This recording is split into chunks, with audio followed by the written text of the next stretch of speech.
আসসালামু আলাইকুম এভরিওয়ান, আমার প্রথম ব্লগ ভিডিওতে তোমাদের সবাইকে স্বাগতম।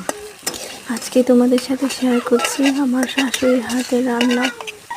আজকে আমার দেবর আসছে ঢাকা থেকে, তাই শাশুড়ি মা নিজের হাতে সব রান্না করবে।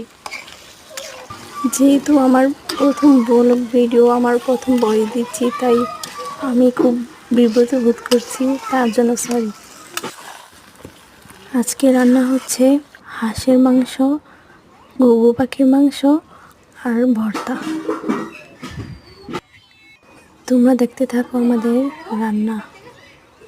তোমরা সবাই দেখতে থাকো এবং জানাইও কেমন হয়েছে।